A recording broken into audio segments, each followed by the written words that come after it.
and welcome to Headlines Now with me, Deepthi. While the rat race is on by the political parties in India to nominate the next president of our country, former President Abdul Kalam does not rule himself out.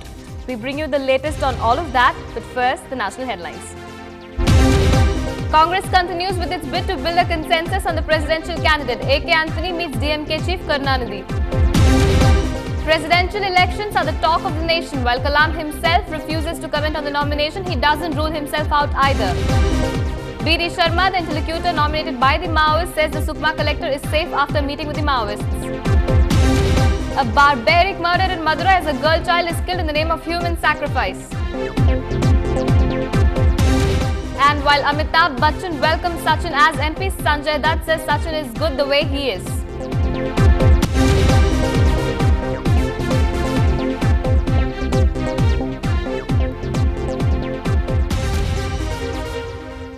News in detail. The race for the presidential polls due in 3 months is hotting up, with both the Congress and the BJP trying to build consensus among their allies. The smaller parties are crucial to both the BJP and the Congress, as neither has a majority to get their choice for the president elected independently. A.K. Anthony spent the day meeting with key ally Karunanidhi in Chennai, while the BJP is still trying to build consensus around former President APJ Abdul Kalam. It was hardly a lazy Sunday for the Congress as senior leader A.K. Anthony met with DMK chief Karunanidhi in a bid to build a consensus around Pratibha Patil's successor. The DMK's support crucial for the Congress, as rival Jayalalitha's AIADMK has already announced they will oppose any candidate nominated by the Congress. Sources say the Congress hasn't finalized any candidate yet, though Vice President Hamid Ansari is believed to be the front-runner. Both the UPA and the NDA lack majority in the Electoral College to choose the next president. Here's why. In the Electoral College for the presidential election, comprising elected members of the Lok Sabha, Rajya Sabha, state legislative assemblies and elected members of union territories possessing an assembly, the UPA has 42% votes. The NDA has 28% votes. Non-NDA and non-UPA parties have 24% votes, and independents and smaller parties have 6% votes. It's usually Finance Minister Pranab Mukherjee who comes down to Chennai to hold talks with the DMK chief. The fact that he hasn't this time around has fueled speculation that he could be one of the contenders. Sources in the DMK tell us that the name of Vice President Hamid Ansari did crop up in the meeting, and the DMK, given its pro-minority slant, is likely to sail along. What we discussed, I will convey only to the Congress President. That I will not say outside. For parties like the AIADMK, former President APJ Abdul Kalam is emerging as the preferred choice. Sources say the BJP too may not object, as they made him the president first time around. Kalam's name was also associated with the Trinamool Congress and the Samajwadi Party. However, both parties now say they have not taken any decision yet on the matter. Let us wait for some time. But are you open because you are Let us wait for some idea of being let us time in the race?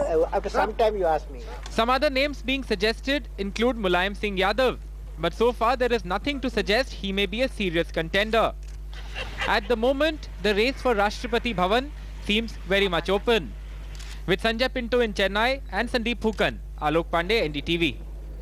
While various names are doing rounds as possible contenders for the elections, PMK founder Ramadas, to everyone's surprise, asked why must Anna Hazare's name not be considered for the post. Responding to the attempts taken by political parties to field Abdul Kalam for the post of president again, the PMK founder said that he has already served the chair. The mediators negotiating the release of kidnapped Sukma collector Alex Paul Menon have returned after meeting the Maoists in their stronghold of Tadmelta forest area in Chhattisgarh. B.D. Sharma and Professor Hargopal, the two interlocutors nominated by the Maoists, had gone to Chintalna to negotiate with them. There have been 2 rounds of talks so far, but no breakthrough as yet. Alex Menon was abducted by the Maoists on April 21st from the Sukma district of Chhattisgarh. In exchange for Menon, the Maoists won the release of 17 of their jail leaders and the halt to the anti-Maoist operation Green Hunt. इस समय हम कुछ नहीं कह सकते हैं। Safe है collector, ऐसा कुछ सेफ है तो बात नहीं। third round of meeting between the government mediators Nirmala Buch and S.K. Mishra and Naxal mediators B.D. Sharma and Professor G. Hargopal is underway in the State Guest House in Raipur. If we talk of the course of events today morning at around 9 a.m., the mediators from the Naxal side returned from the forest where they had gone yesterday to meet the Naxals and update them as to how the meetings have been with the mediators on the whole issue, on the demands basically that were raised by the Naxals. So today, after meeting them, the two mediators returned back to Chintalnar and reached Raipur at around 3 p.m. and very shy. They both are very shy on the whole issue. They're not talking to the media in any way, not trying to divulge any of the details that they have. But yes, they have confirmed that the collector that has been kidnapped, it is the 8th day of his kidnap, but he's safe and he's there with the Naxals. So some sort of a development has happened today. They have basically had a word with the Naxals, and now they're discussing what the Naxals have to say about the development in the past 2 days. Today's meeting is crucial, as B.D. Sharma had indicated earlier, that the third meeting would be crucial, because now basically whatever was on the table, whatever was being discussed between the government mediators and the Naxal mediators, today is being discussed after in consultation with the Naxals. So definitely some sort of a progress can be seen. This meeting is crucial, and our sources say that meeting can last up to 8 or 8:30 p.m. and only after then we may get something conclusive from the meeting that is happening for the third time today. A shocking murder of a girl child in Madurai by a former Panchayat deputy chairman for superstitious reasons has caused shockwaves in the city. Rajalakshmi had gone missing in Madurai, following which a complaint was lodged. The police initially suspected that the kid could have been abducted for the jewels she was wearing and conducted investigations with pawnbrokers around the area. But later it was found that the girl was abducted after a bribe of rupees 8 lakhs was paid to a former Panchayat deputy chairman, under whose instruction she was inhumanly slaughtered, owing to a belief that human sacrifice will bring his newly built college good luck.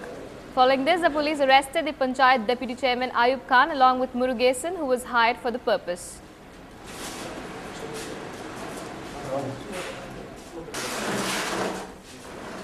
First child ஓட பிளட்டை வந்து spray பண்ணால் அந்த காலேஜோட கன்ஸ்ட்ரக்ஷனில் இருக்க எல்லா ப்ராப்ளம்ஸும் தீந்துரும் அப்படின்றனால இவர் வந்து இந்த முருகனும் பொன்னுசாமி இவங்க 2 பேருக்கு வந்து சுமாராக 8 லட்சம் கேஷாக டிஃப்ரெண்ட் ஒகேஷன் 3 தடவை கொடுத்து இவங்கள வந்து இன்ஸ்டிகேட் பண்ணி இவங்க வந்து அந்த குழந்தைய வந்து ராத்திரி முதல் நாள் மத்தியானமே கடத்தி ராத்திரி மர்டர் பண்ணி அந்த பிளட்டை ஒரு பிளாஸ்டிக் ஒரு சில்வர் கண்டெய்னரில் பிடிச்சி ஒரு பிளாஸ்டிக் பேக்கில் வச்சு அந்த பிளட்டை கொண்டு போய் ஆயூப் கானுக்கு வந்து பர்சனலாக ஹேண்ட் ஓவர் பண்ணியிருக்காங்க. ஆயூப் கான் வந்து அந்த பிளட்டை கொண்டு போய் அவரோட இதுக்கு தெளிச்சிருக்காரு.